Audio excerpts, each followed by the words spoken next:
야고보서 3장 1절에서 3절 우리 같이 한 목소리로 읽겠습니다.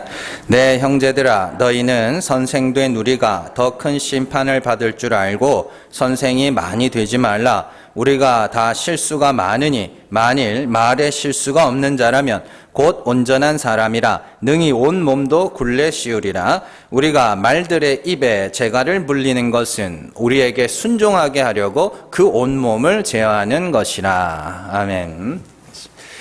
야고보서 26번째 시간입니다. 말의 굴레, 말의 재갈입니다. 여러분들 이거 구분하시죠? 말. 자, 지난 시간까지 우리가 2장의 내용을 통하여서 행함이 있는 믿음이라는 것은 어떤 것인지에 대해서 살펴봤습니다. 그 2장 전체의 내용들을 잠깐 요약을 해보면 바울이 믿음으로 구원에 이르고 행함으로는 아니라 할 때 그 행함은 율법 지키는 행함을 이야기하는 거예요. 그러나 야고보가 말하는 행함이 없는 믿음이라는 것은 거기서 행함이라는 건 심판받을 자처럼 행하기도 하고 말하기도 하는 긍휼의 행함을 이야기하는 거예요. 그러니까 지난주에 우리가 라합에 대해서 배웠잖아요. 라합이 자기가 심판받을 자인 줄 알고 뭐라 그러죠? 심판받을 자처럼 말하기도 하고 행하기도 하면서 정탐꾼에게 긍휼을 구하고 있었잖아요. 그러니까 그게 없는데 무슨 행함이 있는 믿음이냐 그 이야기예요. 그래서 야고보가 말하는 행함이 없는 믿음이라고 할 때 그 행함은 율법에 대하여 죽는 것 그 이야기예요. 율법으로 인해서 내가 내 힘으로는 영생에 이를 수가 없는 거구나를 알 때 그걸 행함이라고 이야기를 하는 거예요. 그 대표로 아브라함과 라합의 이야기가 등장했죠. 아브라함은 하나님은 죽은 자를 살리시는 이심을 몸소 배웠고 하나님이 시험하실 때 이삭을 바치라고 시험하실 때 하나님이 그 언약을 지키기 위해서 이삭은 죽여도 살려내시겠구나 하는 마음으로 번제에 드렸다. 히브리서 말씀으로 우리가 살펴봤죠. 또한 라합의 이야기 역시 이스라엘을 통하여 하나님이 행하신 일들을 소문으로 듣고 그리고 그 소문에 의하여 자기가 하나님이 홍해를 가르시고 시혼과 옥을 전멸시키신 하나님이 이 성으로 오신다면 나는 죽은 목숨이구나를 알게 되죠. 그리고 나서 정탐꾼에게 긍휼을 구한 것이 행함이 있는 믿음이다. 그런 이야기잖아요. 그래서 결국 행함이 있는 믿음이라는 것은 죽은 자를 살리시는 하나님 앞에서 하나님이 살리셔야 할 죽은 자가 되는 것. 없는 것을 있는 것으로 부르시는 이 앞에서 그가 재창조, 새 창조를 행하실 없음으로 내려가는 것. 그것이 행함이 있는 믿음이다. 그런데 왜 야고보가 흩어진 12지파 교회들에게 왜 이런 말들을 하는 거예요? 너희가 지금 너의 믿음이라는 것이 겨우 하나님이 한 분이라는 그 정도 수준에 머물러 있으니 거기서 한 발짝 더 들어가야 되는 거 아니냐라고 이야기를 하는 거예요. 그건 마귀도 알고 있는 거니까 하나님 한 분이라는 거. 자, 그런 행함이 있는 믿음에서 인간 자연스럽게 외모로 판단치 않으며 차별하지 않고 작은 것에도 감사할 줄 알게 되고 자신의 잘못을 인정하는 모습들이 자연스럽게 나타나게 되는 것이지 그걸 강요하는 건 또 아닙니다. 그래서 단순히 차별은 나쁜 거니까 차별하면 안 돼가 아니라 그게 아니라 내가 차별할 만한 자격이 없음을 알게 된 자들이 내가 죽은 자이며 하나님의 긍휼이 여기심이 아니면 구원받을 수 없는 자임을 알게 된 자들이 어떻게 다른 이들을 보면서 믿음이 있다 없다 그런 소리를 할 수 있겠느냐 그 이야기예요. 그래서 2장의 시작이 차별하지 말라로 시작하는 것이고 차별의 이야기가 행함이 있는 믿음의 이야기로 이어지는 거예요. 자, 그래서 그들의 차별의 근거는 뭐였어요? 율법이었죠. 그죠? 율법이었고 율법은 하나 어기면 다 어긴 것인데 왜 그걸 지켰느냐 못 지켰느냐를 갖고 누가 더 귀하다 덜 귀하다 그러고 있느냐. 지금 야고보가 그 이야기를 하는 거예요. 그래서 이런 말씀의 흐름을 잘 이해해야 야고보가 무슨 말을 하는지를 알 수 있는 거예요. 그러니 여러분들이 정말 부탁드리는 것은 와서 그날 성경 본문이라도 읽고 설교를 들으셔야 돼요.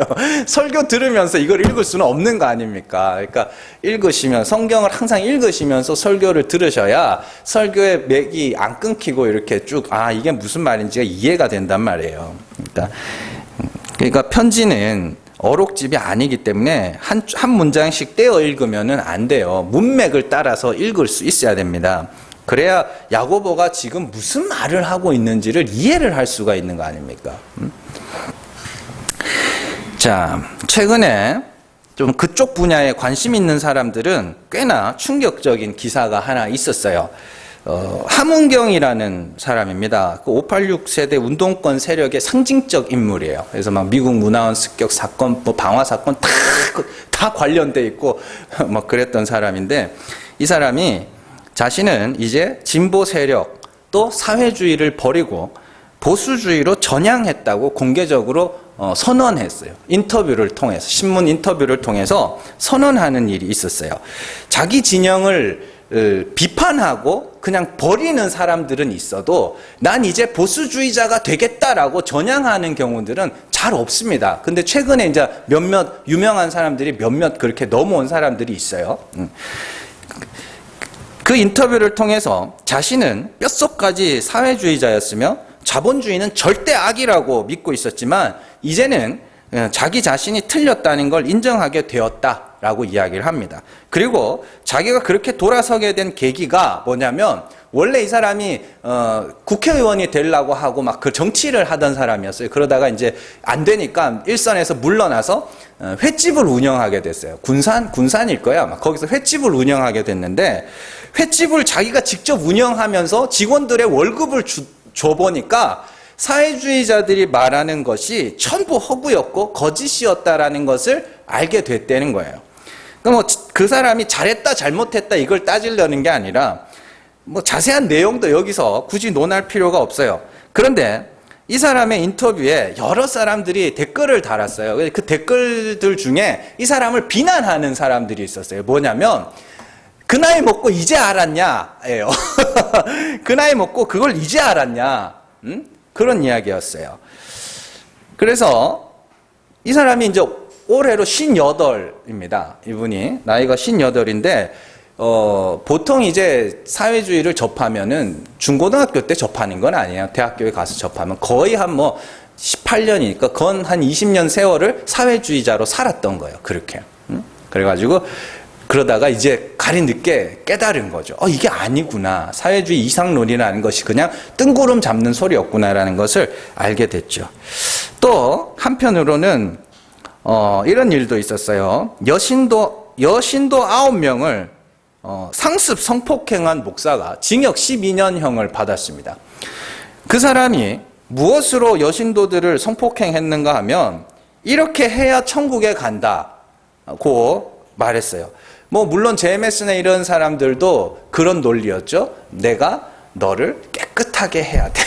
그 피가름 교리, 그 전통적인 우리나라 이단 사상 중에 하나입니다. 그래서 그런 지저분한 이야기들은 차치하고, 그래서 이긴 자, 피가름 그걸 있는 자들의 씨가 뿌려져야 이제 그들이 깨끗하게 된다. 그런 논리인데, 근데 이제 그런 기사들을 보면 저는 그 말을 그렇게 말한 목사도 좀 제정신이 아니지만 그 말을 듣고 몸을 바친 사람들도 좀 이건 아니다 싶어요. 여러분들, 사람의 말, 지식이라는 것은 여러분들이 생각하는 것보다 훨씬 더 많은 힘을 갖고 있습니다. 그 말에서 벗어나는 데는, 잘못된 말을 가진 사람이 그 말에서 벗어나는 데는 우리가 생각하는 것보다 훨씬 더 오랜 시간이 걸리고, 그 말에 의해서 생기게 되는 피해는 생각보다 훨씬 더 큽니다. 잘못된 말에 의해서 사람들은 자신의 젊은 날들을 헛된 곳에 낭비하기도 하고, 그 말에 의하여 수천, 수만, 수억의 사람이 죽기도 하며, 그 말에 의해서 자신의 몸과 마음과 전 재산을 갖다 바치기도 합니다. 그래서 우리가 어떤 말을 가지느냐, 예? 그것이 굉장히 중요한 겁니다. 이 말이라니까 그냥 뭐 우리가 하는 말 생각이 아니라 지식이에요. 나를 이렇게 형성하는 지식. 그걸 다른 말로 사상이래. 사상이 뭐예요? 생각의 형태라는 거거든요. 생각의 틀. 그러니까 지식이라는 것은 우리가 생각하는 것보다 더 중요합니다. 그래서 공산주의 국가들이나 독재 정권 하에 있는 국가들이 힘써서 하는 일 중에 하나가 말을 지배하는 거죠. 말을 지배한다는 것은 정보를 통제하는 거예요. 그래서 모든 일에는 양면성이 있기 때문에 이 말도 들어보고 저 말도 들어봐야 내가 주체적으로 판단을 할 수 있는 거거든요. 이 사람 말도 들어보고 저 사람 말도 들어보고.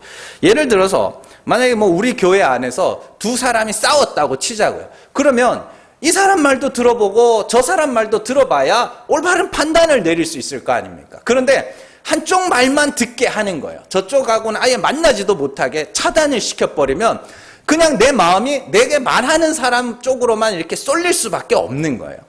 마찬가지로 이렇게 독재 정권이나 공산주의 국가 하에 있는 나라들이 정보를 항상 통제해요. 못 보게, 못 듣게 차단시키죠. 일례로 중국 같은 곳에는 접속만 해도 잡혀가는 사이트들이 있어요. 인터넷 사이트 중에 접속만 하면 바로 공안이 와서 잡아가요. 그런 사이트들이 있어요. 뭐 파룬궁 관련이나 티벳이나 자유 홍콩, 천안문 관련 이런 사이트들이 있거든요. 그 외국에서 이제 서버를 두고 하는 사이트인데 거기 접속만 해도 잡아가요. 그래서 우리나라의 조선족들이 이렇게 댓글 부대들이 창궐할 때 그거 갖고 한번 추출을 해낸 적이 있습니다.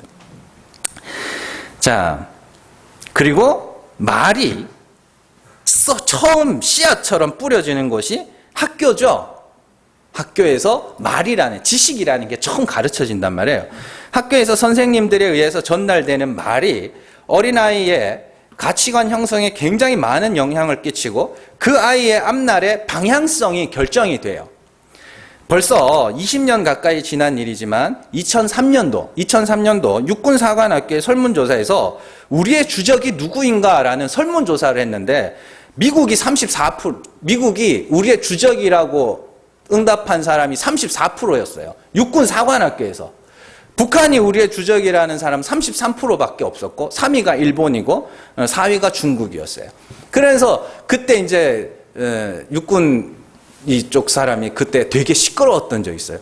도대체 얘네들은 뭘 배웠느냐는 거예요. 초중고등학교를 거치면서 뭘 배웠길래 미국이 우리의 주적이다라고 이야기를 하느냐는 거죠. 그러면 결국엔 그들은 자기가 판단했겠어요? 아니에요. 학교에서 배운 거예요. 누군가 그렇게 가르친 거죠. 자, 우리가 앞으로 살펴볼 야고보서 3장의 내용은 계속해서 말에 대한 이야기가 나옵니다. 여기서 말이라는 것은 단순히 우리가 그냥 입으로 하는 말, 그래서 우리가 이런 야고보 3장 참 이런 강의를 해놓은 거 보면 전부 다 그냥 말 잘해야 된다, 못된 말 하면 안 된다, 전부 그런 이야기인데 여기서 말이라는 건 지식, 특별히 하나님을 아는 지식을 이야기하는 거예요. 말이라는 건. 그러니까 3장에 나오는 말, 혀 이런 단어는 하나님을 아는 지식과 그로 말미암아 파생되는 그 입으로 나오는 말, 그걸 말, 혀 이렇게 해놓은 거예요. 그러니까 그걸 그냥 단순하게 사람이 상처 주는 말을 하면 안 된다. 그건 다른 사람들도 다 알아요. 그 이야기가 아니라니까요. 자, 그렇다면 잘 한번 생각을 해보세요. 행함이 있는 믿음을 이야기하다가 왜 야고보는 말에 대한 이야기를 하는 것인가? 2장에서 행함이 있는 믿음에 대한 이야기를 했었잖아요. 그런데 왜 말에 대한 이야기를 할까요? 야고보가 교회들에게 쓰는 편지예요. 그렇다면 이 야고보서는 한편의 편지라는 말인데 장절을 장절을 제거하고 읽으면 이 2장부터 시작되는 순서가 어떻게 되냐면 차별의 이야기를 하다가 행함이 없는 믿음에 대한 이야기로 넘어갔다가 그리고 나서 말의 이야기로 넘어온다고요.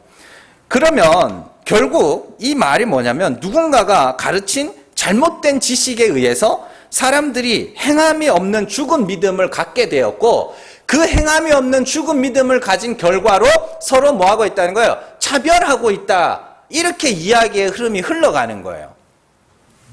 그러니까 쉽게 말해서 배운 게 잘못되니까 행하는 것도 잘못되더라. 잘못 가르쳤기 때문에 잘못 배웠고 잘못 배워서 잘못된 믿음을 갖게 되니까 잘못된 모습들이 나타나게 되더라. 그 이야기로 이렇게 이어지는 거예요. 그러니까 아무 상관없이 말에 대한 이야기가 나오는 게 아닙니다. 그래서 1절이 어떻게 시작하냐면 선생에 대한 이야기가 나와요. 선생이 뭐냐면 말을 가르치는 자예요. 말은 뭐예요? 하나님을 아는 지식. 어떤 하나님으로 가르치느냐. 그게 선생이에요. 그래서 1절에서 야고보는 선생된 우리가 더 큰 심판을 받을 줄 알고 선생이 많이 되지 말아라. 뭔 말인지 아시겠죠? 왜 이 말이 나온지 아시겠어요? 선생은 말을 가르치는 자, 하나님을 가르치는 자들을 선생이라고 그렇게 부릅니다. 그래서 야고보는 선생이 많이 되지 말아라 라고 했지만 다른 데 보면 선생이 돼야 된다고도 말해요. 히브리서 5장 12절 말씀 같이 읽습니다. 때가 오래되었으므로 너희가 마땅히 선생이 되었을 터인데 너희가 다시 하나님의 말씀의 초보에 대하여 누구에게서 가르침을 받아야 할 처지이니 단단한 음식은 못 먹고 젖이나 먹어야 할 자가 되었도다. 아멘. 때가 어느 정도 지나면 뭐가 돼야 된다 그래요? 선생이 돼야 된다 그래요. 뭐요? 말을 가르치는 자. 하나님이 어떠한 분인지를 가르치는 선생이 돼야 되는데 야 아직도 너희가 그 단계에 머물러 있니? 그러면 안 되지 않느냐? 그렇게 히브리서 기자는 그렇게 이야기를 하죠. 그러니까 성도는 말씀을 잘 배워서 뭐 하는 자? 가르치는 자가 돼야 돼요. 가르친다니까 뭐 어디 가서 목회하라는 이야기가 아니고 다른 사람들에게 그 하나님이 어떠한 분인지를 전할 수 있는 자, 그게 돼야 된다 그래요. 그런데 야고보가 주의하라는 것은 너희는 잘못 가르치는 자가 되면 안 되기 때문에 충분히 깨달은 다음에 가르치는 자가 돼야 된다라고 이야기를 하는 거예요. 그래서 앞서서 야고보가 말에 대한 이야기를 이미 한 적이 있어요. 자, 야고보서 1장 18절에서 19절 같이 읽습니다. 그가 피조물 중에 우리로 한 첫 열매가 되게 하시려고 자기의 뜻을 따라 진리의 말씀으로 우리를 낳으셨느니라. 내 사랑하는 자들아 너희가 알지니 사람마다 듣기는 속히하고 말하기는 더디하며 썩내기도 더디하라. 아멘. 요 이야기예요. 하나님이 피조물 중에 우리를 택하셔서 하나님이 받으실 만한 열매, 그게 첫 열매예요. 하나님이 받으실 만한 열매가 되도록 하기 위하여 맨 처음 하신 일이 진리의 말씀을 우리에게 심으시는 것, 하나님의 영광을 아는 빛을 우리에게 비추시는 것, 하나님이 어떠한 분인지를 우리에게 나타내시는 것, 그거예요. 진리의 말씀을 우리에게 심으심으로 우리를 낳았다라고 이야기를 하는 거죠. 그러니까 너희는 뭐 하라고요? 너희에게 심으신 그 말씀을 빨리 깨달아. 제일 먼저 깨달아야 돼. 그런 다음에 뭐 하라 그래요? 말해야 돼. 예. 뭔 말인지 아시죠? 듣기는 속히하고 왜 나오는지 아시겠어요? 하나님이 진리의 말씀으로 너희를 낳았으니까 그 진리의 말씀을 속히 깨달아라. 그게 먼저다. 그러니까 그러면 진리의 말씀은 뭐예요? 늘 말씀드리잖아요. 참 하나님을 아는 지식. 사람들이 상상하고 추측하는 그 하나님 말고 참 하나님, 진짜 그 하나님, 본체의 형상으로 오신 그리스도를 통하여 그 본체이신 하나님을 아는 거, 그게 진리의 말씀이란 말이에요. 그래서 그 참 하나님을 아는 지식을 하나님이 우리에게 심으셨는데 야고보가 그 말씀을 받은 자들에게 듣기는 속히 하고, 그러니까 빨리 깨달아라. 그리고 나서 말하기는 더디하고, 가르치는 자가 뒤에 충분히 깨닫고 나서 가르치는 자가 돼야지. 그리고 썩내기, 열심을 내는 것도 더디하라. 그렇게 이야기를 하는 겁니다. 그러니까 성경에서 듣는다는 것은 귀로 소리를 듣는 게 아니라 듣고 깨달음을 상징하는 거예요. 그래서 성경에 자주 나오는 말 중에 하나가 들어도 듣지 못하고 보아도 보지 못하고, 그게 뭐예요? 앞만 말해줘도 그게 뭔 말인지 못 알아듣는 상태를 들어도 듣지 못한다라고 이야기를 하는 거예요. 그래서 들을 귀 있는 자, 뭐예요? 그걸 듣고 깨달을 수 있는 자가 복이 있다라고 또 이야기를 하는 것이고요. 그래서 충분히 깨달은 다음에 말하는 자, 곧 선생이 되어야 한다. 그렇게 말하는 것이죠. 그런데 문제는 누군가가 진리의 말씀을 깨닫지 못한 상태에서 그냥 인간의 생각으로 하나님이 이러한 분이겠거니 하여 가르쳐버리면 그걸 배우는 자들에게서 잘못된 행동들이 나오게 된다. 그렇게 이야기를 하는 거예요. 그래서 야고보가 선생된 우리가 더 큰 심판을 받을 줄을 알고 많이 선생. 왜 더 큰 심판을 받아요? 잘못된 말을 가르치면 나만 망하는 게 아니라 그 말을 가진 자, 그 말을 받은 자들도 망하는 거거든요.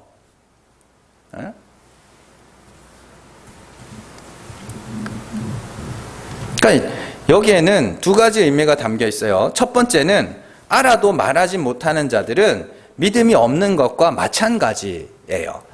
신학을 전공하고 성경을 안다고 하는 목회자들 중에서 이 구원의 원리와 자기 부인의 원리를 모르는 사람도 태반이지만 사실 아는 사람들도 꽤 있습니다. 그러나 그 말을 하지 못하는 자들이 있어요. 알아도 말하지 못해요. 왜냐하면 그것 외에 다른 것들을 더 소중하게 여기기 때문이죠. 그 말을 들으며 그 말을 하면 그 진리를 말하면 성도들이 떨어져 나갈까 봐, 그래서 교회가 재정적으로 어려워질까 봐, 성도들이 목사의 말을 듣지 않을까 봐, 성도들이 교회 일을 하지 않을까 봐 등과 같이 여러 가지 이유로 그 말을 하지 못하는 목사들이 많습니다. 그러나 그렇게 알기만 하고 말하지 못하는 자들은 실상 믿음이 없는 것과 마찬가지예요. 요한복음 12장 42절에서 43절 같이 읽습니다. 그러나 관리 중에도 그를 믿는 자가 많되 바리새인들 때문에 드러나게 말하지 못하니 이는 출교를 당할까 두려워함이라. 그들은 사람의 영광을 하나님의 영광보다 더 사랑하였더라. 예수가 그리스도이심을 믿는 자들이 있었다니까요. 있었는데 말하지를 못하더라. 왜냐하면 사람의 영광을 하나님의 영광보다 더 사랑. 그건 믿음이 아니야라는 이야기예요. 안다고 해서 믿음이 되는 게 아니라 그걸 말할 수 있는 자가 돼야지. 그 이야기예요. 두 번째는 택하심 밖에 있는 자들은 절대 그 말을 하지도 듣지도 못한다는 이야기예요. 우리는 그 사람의 직분이나 직책 자체에 굉장히 권위를 두는 경우들이 있습니다. 목사가 하는 말은 다 하나님의 말씀이며 모두가 맞는 말이라 생각한다는 뜻이에요. 목사가 강단에서 말하면 저건 무조건 맞는 말이겠지라고 생각을 하는 거예요. 근데요, 목사가 하는 말이 진리가 아니라 진리가 말할 때 그 말이 진리가 되는 거예요. 네? 강단에서 1+1은 3이라 그러면 그건 틀린 말이잖아요. 1+1은 2라고 할 때 그 말이 맞는 말이 되는 것이지, 목사가 말하면 1+1도 3이라고, 그게 어딨어요, 그런 게. 그게 사이비지. 아무리 목사라도 1+1은 2라고 말할 수 있어야 그 말이 맞는 말이 되는 거 아닙니까? 근데 뭐 이상하게 우리나라 성도들은 그런 데만 착한 것 같아요. 다른 데서는 그렇게 못됐으면서 그냥 그 목사는 말 헛소리 하는데도 그냥 그걸 다 맞는 말이라고 그러고 앉아. 그러지 마세요. 좀 착해야 될 때 착하시고, 좀 날카로워야 될 때 날카로우셔야 돼요. 예전에 한국교회에 두날개 컨퍼런스가 유행한 적이 있습니다. 저도 한번 거기 참석해 봤는데, 거기 세미나에 참석하면 제일 먼저 틀어주는 영상이 독수리의 선택이라는 영상이에요. 독수리는 뭐 70년을 살 수 있는데 40살이 되면 발톱을 뽑고, 자기가 발톱을 뽑고 부리를 깨고 뭐 털도 다 뽑아서, 그래서 뭐 인고의 세월을 지낸 후에 나머지 30년을 산다고 이렇게 이야기, 영상을 탁 틀어줘요. 그럼 사람들이 그걸 보고 시작부터 감동을 먹는 거예요. 막 이러면서 우리도 저렇게 교회를, 건강한 교회를 만들기 위해서는 인고의 세월을, 고통을 겪어야 되는구나. 막 그러면서 감동을 먹어요. 이렇게. 또 목사님들이 자주 하는 설교 중에, 예화 중에 하나가, 사자는, 백수의 왕 사자는 낭떠러지에서 자기 새끼를 떨어뜨린 후에 거기서 막 기어 올라오는 사자만 한다고. 그러니까 거짓말이에요, 둘 다. 그런 거 없어요. 사자는 그냥 자기 새끼 낳아서 애지중지하면서 키워요. 독수리는 그냥 한 30년 정도 살다 죽어요. 다 어디서 그냥 주워와가지고 거짓말 듣는 거지. 그러니까 그런 말 듣고 막 감동이 된다고. 왜 그러냐고요. 왜 거짓말인데. 참. 그러니까 그런 말 들을 때만 이제 착한 거지 뭐. 하나님이 택하신 자를 구원하시기 위해서 가장 처음 하시는 일이 진리의 말씀, 참 하나님을 아는 지식을 심으시는 것이면 택하신 자들만이 그 말을 받고 말할 수 있고 또 택하신 자들만이 그 말을 들을 수가 있다라는 소리예요. 그러면 결론은 택하신 자가 진리의 말을 하고 택하신 자만 진리의 말을 들을 수 있다라는 뜻이죠. 그 외에는 여러 가지 이유로 그 말을 받지 못하는 거예요. 알아듣지도 못하고 또 알아듣는다 해도 그게 싫어서 안 듣고 하여튼 그런 여러 가지 이유로 그렇게 되는 거죠. 자, 그리고 2절과 3절에서 야고보는 굴레와 재갈에 대한 이야기를 하고 있습니다. 근데 2절에 나오는 굴레를 씌우다라는 단어와 3절에 나오는 재갈이라는 단어는 같은 단어예요. 예, 서로 다른 단어가 둘 다 재갈이라는 뜻이에요. 그래서 3절에 나오는 2절에서 재갈이라는 단어는 그냥 동사로 쓰인 거고 3절에서 나오는 재갈이라는 단어는 명사로 쓰인 것일 뿐이지 그냥 같은 단어예요. 재갈이에요, 둘 다. 그러니까 3절에 나오는 말에 재갈을 물리는 것은 2절에 나오는 몸에 굴레를 씌운다는 것과 같은 의미라는 것이죠. 같은 단어를 사용한 것은. 그렇다면 굴레와 재갈의 이야기가 왜 나오는지를 알아야 돼요. 2절 초두에서 인간들은 다 실수가 많다. 이렇게 이야기합니다. 여기서 이 문장이 좀 약하게 해석되어 있는데 원어로 보면 우리 전부는, 이 절대적 숫자거든요. 그러니까 우리 전부는 실수가 많다가 아니라 범한 자들이다예요. 뭘 범했어요? 율법을 범한 자들이라는 소리예요. 여기서 전부라고 해석된 단어가 절대적으로 모두 다 이런 뜻이에요. 한 사람도 빼놓지 않고라는 뜻이에요. 한 사람도 빼놓지 않고 전부 다 실수가 많다. 프타이오, 넘어지다, 죄를 짓다, 실패하다, 범하다 이런 뜻이에요. 이 단어가 사용된 것이 있어요. 2장 10절 한번 가보겠습니다. 같이 읽습니다. 누구든지 온 율법을 지키다가 그 하나를 범하면 모두 범한 자가 돼. 이 범하면이에요. 그러니까 우리 모두는 실수가 많은 게 아니라 율법을 범한 자야예요. 그러니까 오늘 말씀에서 야고보가 우리는 다 실수가 많으나라고 번역된 이 문장은 우리 모두는 한 사람도 빼놓지 않고 율법을 온전히 지킬 수 없는 자들이나 이렇게 해요. 그러나 우리는 율법으로 완전할 수 없는 자들이지만 말로 죄를 짓지 않으면 그 사람은 온전한 사람이다. 뭔 말인지 아시겠죠? 그러니까 우리는 다 이렇게 율법으로는 다 죄인이지만 그래도 말은 착하게 해야지, 말로 상처 주면 안 돼, 이 이야기가 아니라 그 지식, 그 하나님을 올바로 알고 그걸 올바로 말할 수 있으면 그 사람은 온전한 사람이야예요. 그리고 능히 온 몸도 굴레 씌우리라 이렇게 돼 있죠. 그건 뭔 말이에요? 무슨 말인 것 같으세요? 우리는 다 실수가 많은 자라며요. 근데 뭘 온몸을 굴레 씌워요, 그게.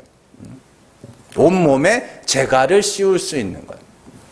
그러면서 3절에서 뭐라 그래요? 재갈을, 우리가 말에게 재갈을 물리는 이유는 이렇게 나오죠? 자, 우리가 말에게 재갈을 물리는 이유에 대해서 두 가지로 설명하고 있어요. 하나는 우리에게 순종하도록 하기 위함이고 또 하나는 온몸을 제어하기 위함이다. 이렇게 해놨어요. 근데 이 순종이라고 번역된 이 페이도라는 단어는 권하다, 줬다, 화해하다, 확신하다 이런 뜻이거든요. 그러니까 이렇게 토닥토닥 하는 거예요. 이렇게 토닥토닥 해서 제어하다가 아니라 메타고, 옮기다, 이동하다라는 단어예요. 그러니까 여러분들 옛날부터 그랬거든요. 말들의 입에 이 재갈, 고삐라 그러죠. 그걸 왜 물려요? 그 말이 말탄자에 의해서 가고자 하는 방향으로 가게 하려고 물린 거 아닙니까? 그 이야기를 그냥 이렇게 순종하고 제어하고 이게 뭐냐면 말탄자가 그 말을 내가 그 말탄자가 가고자 하는 방향으로 끌고 가도록 하기 위해서 말의 재갈을 물리지 않느냐 이런 이야기예요. 그래서 이 성경에서 재갈을 물리다라는 말은 방향을 잡는 걸 생각을 하시면 돼요. 자, 열왕기하 19장 28절 같이 읽습니다.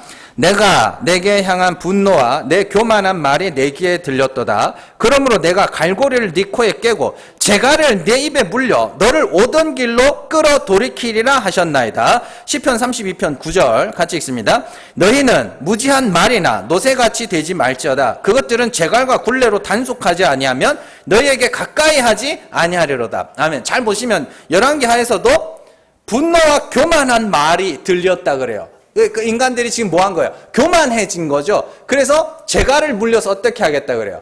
그 잘못된 방향으로 가지 않게 하겠다는 이야기예요. 시편에서도 똑같은 말이고요.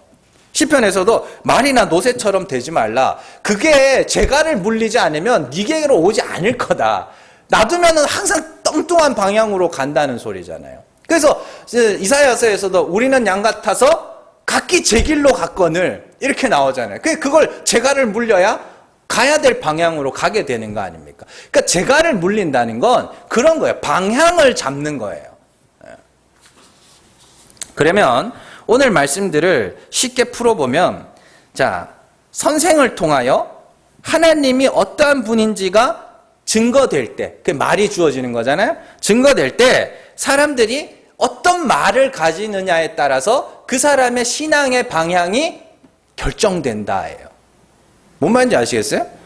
그래서 참 하나님이 죽은 자를 살리시고 없는 것을 있는 것으로 부르시는 은혜의 하나님으로 알면 그게 말을 가진 거잖아요. 그 참말, 진리의 말을 가지면 우리는 어떻게 신앙의 방향이 어떻게 결정돼요? 죽어서 사는 방향으로 결정이 되겠죠. 없는 것에서 있는 것으로 가기 위하여 내가 티끌이라는 것을 아는 방향으로 가겠죠. 그 사도 바울이 온전함을 이야기할 때 그 이야기 하는 거 아닙니까? 우리 온전한 자들 어떻게 해요? 어떻게 해서든지 간에 죽은 자 가운데서 살아나기 위하여 내 육체의 자랑들을 다 배설물과 같이 여기고 그리스도 안에서 발견되려 한다. 그게 온전한 방향이잖아요. 그게 진리의 방향이고 바울이 왜 그렇게 됐다 그래요? 진리의 말을 가졌으니까 그 말에 의하여 신앙의 방향이 그렇게 결정이 되는 거란 말이에요. 그 이야기를 하는 거예요. 그래서 4절로 넘어가면 배를 보라. 그렇게 크고 광풍에 밀려가는 것들을 지극히 작은 키로서 사공의 뜻대로 운행하는, 이게 방향이에요. 말이라니까요. 그게 여러분들이 하나님을 어떻게 아느냐에 따라서 여러분들이 신앙의 방향이 결정된다는 이야기를 하고 있는 거예요. 그걸 재갈이라고 이렇게 표현을 해놓으니까 하나님이 하나님의 말씀에 순종하도록 하기 위해서 이렇게 하는 거라고. 순종 뭘 해요? 개뿔이나 뭘 해요? 하기는 하나님이 어거지로 끌고 가는 거지. 그렇잖아요. 그런데 그런 은혜와 긍휼의 하나님이 아니라 율법의 하나님으로 알게 되면 그들의 신앙의 방향이 자기 행위와 의와 거룩과 경건을 쌓아가며 그것으로 자랑하는 그 방향으로 가게 된다. 그러니까 어떤 말을 가졌어? 그리고 어떤 말을 가르치고 있어? 근데 지금 야고보가 편지를 쓴 12지파들이 어떤 말을 가지고 있어요? 하나님은 한 분이라는 것, 그 정도밖에 모르죠. 그 다음은 뭐예요? 몰라. 그러니 상상할 수밖에.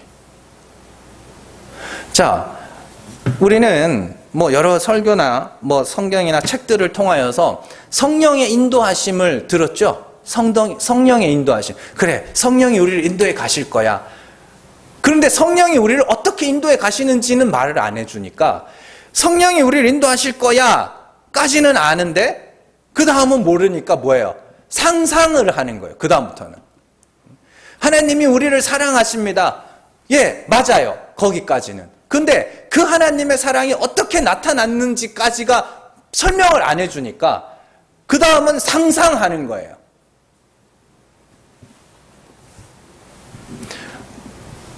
맞잖아요. 김광민이라는 사람은 은혜 동산교회 목사입니다. 예, 맞아요. 근데 어떤 목사인지를 말을 안 해주면 그 사람이 목회를 잘하는지 못하는지 어떻게 알 거냐고. 지금 야고보가 교회들에게 하는 말이 너희가 가진 말이 잘못됐기 때문에, 너희가 하나님을 오해하고 있기 때문에, 더 나아가서 너희가 하나님을 여전히 율법의 하나님으로 알고 있기 때문에 너희가 외모로 판단하여 서로 차별하는 쪽으로, 그 방향으로 가고 있는 거 아니냐. 그래서 앞서도 야고보가 제갈에 대한 이야기를 한번 한 적이 있어요. 거기 야고보서 1장 26절 같이 읽습니다. 누구든지 스스로 경건하다 생각하며 자기 혀를 제갈 물리지 아니하고 자기 마음을 속이면 이 사람의 경건은 헛것이라. 아멘. 그래서 혀를 제갈 물린다. 그게 뭐냐면 지금 야고보가 1장에서 성도들에게 뭐 하냐면 스스로 경건하다 하는 자가 있어요. 그죠? 그리고 그게 자기 마음을 속이는 거거든요. 그게 뭐냐면 혀에 재갈을 물린다. 이게 뭐냐면 입 다물어가 아니라 너 지금 잘못된 말을 갖고 있구나. 네가 스스로 경건하다고 하는 거 보니까 너 지금 잘못된 말을 갖고 있구나. 방향이 지금 틀렸구나. 하나님은 가난한 자를 믿음에 부유하게 하셔서 하나님 나라를 상속으로 물려주시는 분인데 네가 지금 내가 스스로 경건하다 하는 그 부자가 되어 있는 거 보니 너 지금 말이 잘못됐구나. 그 이야기라니까요.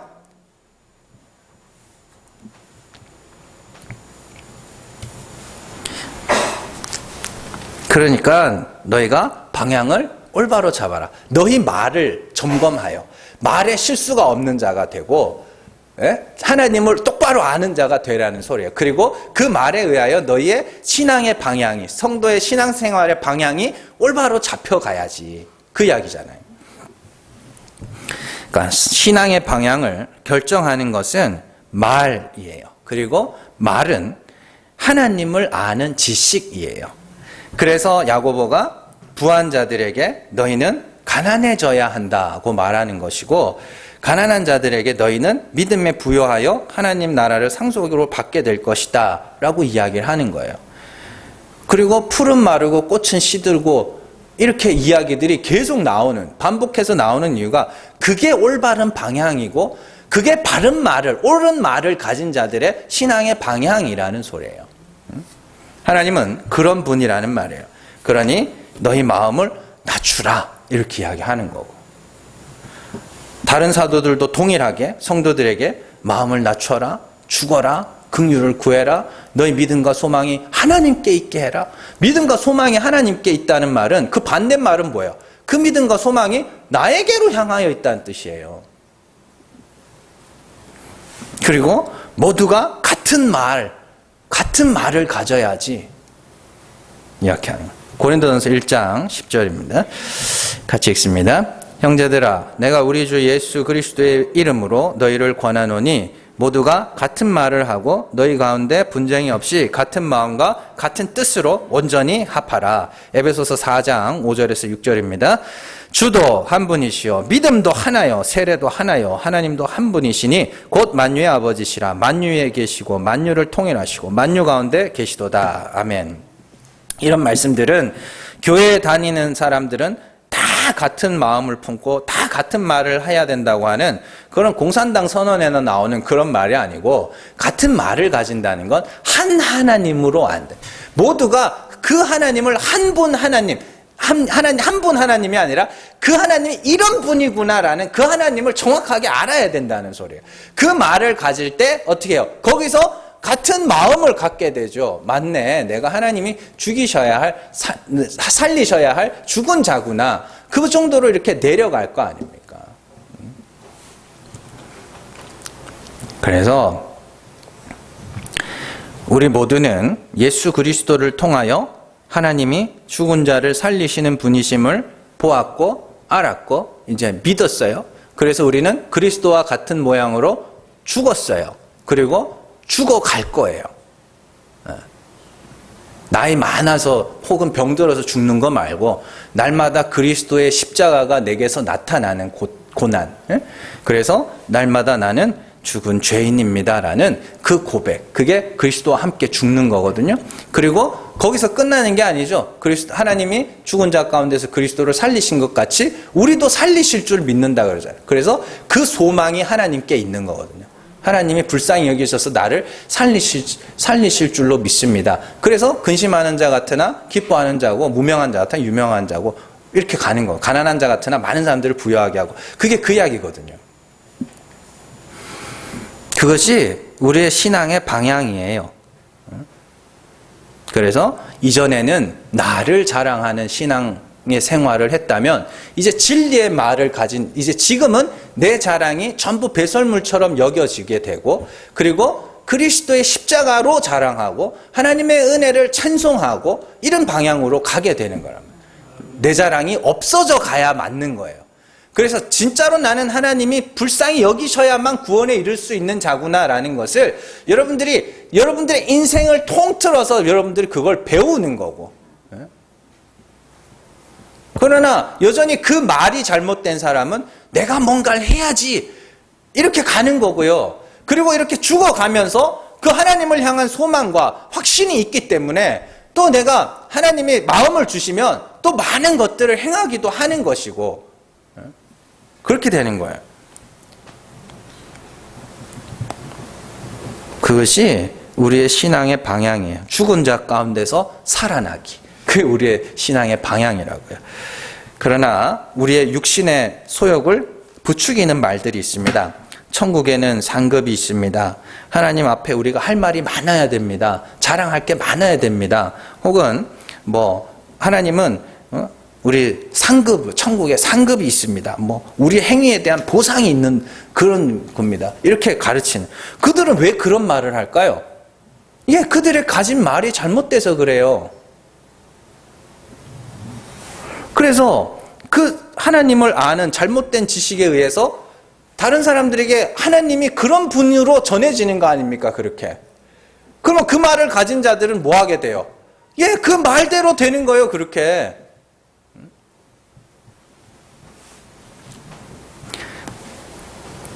그러니 여러분들이 성경을 통하여서 정말 하나님이 그런 분이 맞는가를 수시로 확인을 하셔야 돼요. 그리고 하나님이 그런 분이시라는 것을 여러분들이 하나님이 깨닫게 하셔서 알게 되면 이제는 하나님이 그 진리가 우리를 끌고 가는 대로. 그래서 제가 계속 말씀드렸잖아요. 하나님의 말씀은 살았고 운동력이 있어. 홍과 영과 심령과 골수를 찔러 쪼개기까지 하며 만물이 벌거벗은 것 같이 그 안에 든. 그러니까 말씀의 능력, 말씀의 힘이라는 건 이 성경 구절을 막 외워서 그 성경 구절대로 그렇게 하는 게 아니라 그 하나님, 참 하나님을 아는 지식이 그렇게 만들어 간다는 소리예요. 그래서 우리가 그 말에 의하여 내가 죽은 자와 같고 하나님의 은혜만이 나를 구원할 수 있다는 그 자리로 인도될 때, 그게 믿음의 시련이라 그랬잖아요. 그걸 기쁘게 견뎌내라 라고 이야기를 하는 거고, 내가 하나님 앞에서 자랑할 것이 없고 도리어 내 죄가가 너무 무서워서 하나님의 은혜가 아니면 구원받을 수 없는 자임을 고백하는 그 행함이 있는 믿음이 그 말에 의하여 나오는 것이고요.